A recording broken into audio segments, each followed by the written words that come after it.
سلام دوباره خدمت بینندگان عزیز گرامی. از همین لحظه انشاءالله دوباره تماس‌های شما عزیزان را خواهیم گرفت. قبل از اون من بعضی از ایمیلات رو خدمتتون بخونم. اگر به یاد داشته باشید خالبازار شریفوف، همون که خودش عبدالله محقق کارشناس امور دینی در تاجیکستان معرفی میکنه، یکی از رافضیان دروغگو و یکی از نوکران رژیم جنایتکار ایران هست. جدیداً این سفر رو نشان بده احمد جان، اعلان کرده که همسر رئیس جمهور تاجیکستان باید به عنوان پیشوای زنان مسلمان اعلان بشه. احمد جان اگر بتونی این سفر رو برای یک ثانیه نشون بدی. بله، تشکر میکنم. اعلان کرده که باید ایشون به عنوان پیشوای زنان اسلامی مطرح بشه.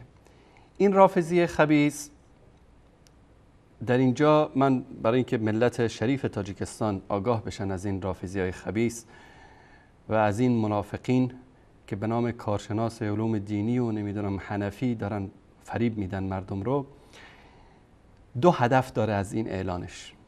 هدف اول این که خودش رو به رئیس جمهور تاجیکستان نزدیک بکنه و پست و مقامی بگیرن و جای پایی برای خودشون باز بکنن تا بتونن اون اهداف پلیدی که دارن در تاجیکستان رو پیاده بکنن و وضعیت تاجیکستان رو مثل عراق و سوریه و یمن و کشورهای دیگه لبنان بگردانن و جنگ شیعه و سنی و مذهبی در اونجا را بندازن. یکی از اهدافشون اینه.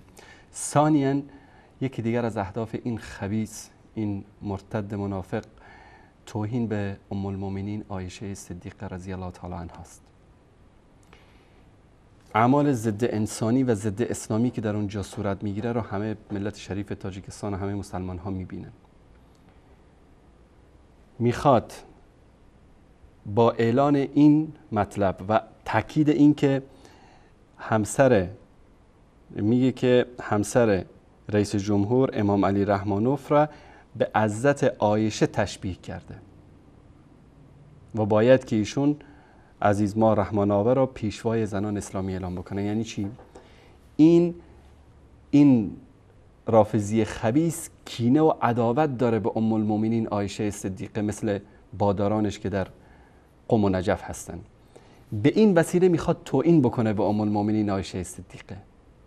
در تاجیکستان که اینا تا هنوز به اون حد نرسیدن که بیان لعن علنی بکنن، توهین بکنن، اهانت بکنن، به اون سرحد نرسیدن.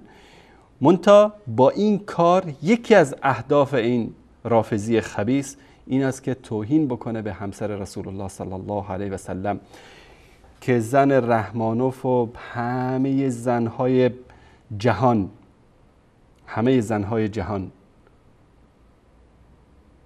بعد از عایشه صدیقه رضی الله تعالی عنها تا قیام قیامت به گرد خاک پای عایشه صدیقه رضی الله تعالی عنها نمیارزن.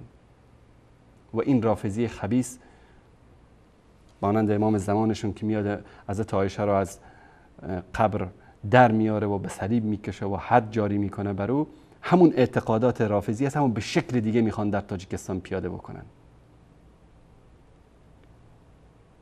اگر راست میگه، جرأت داره عبدالله محقق بگه که هاشا و کلا که ما نمیپذیریم این رو، نه به عایشه نه به فاطمه زهرا، اما آیا جرأت داره بگه که مانند فاطمه زهرا رضی الله تعالی عنها باید همسر رحمانوف پیشوای زنان مسلمان نامگذاری بشه؟ چرا حضرت عایشه رو انتخاب کرده؟ و این دستورش 100% از بادارانش در قم و در تهران گرفته که به این وسیله نام ام المؤمنین محبوبه رسول الله صلی الله علیه و آله و سلم در کنار زنی ذکر بشه که همونطوری که گفتم هو و همه زنها بعد از عایشه صدیقه رضی الله تعالی عنها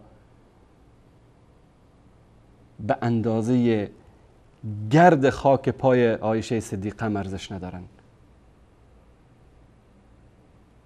اما ببینید که این با چه روش های این منافقین در تاجیکستان کار میکنن.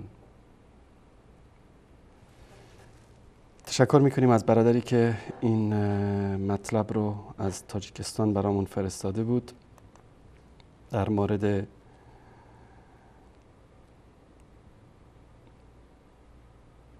خبری که در اونجا ذکر شده.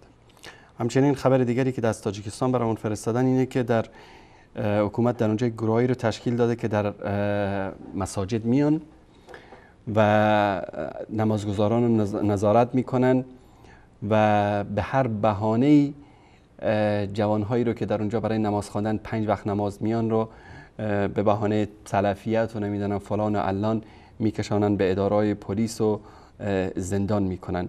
این هم یک نمونه از جاسوسی است که حتی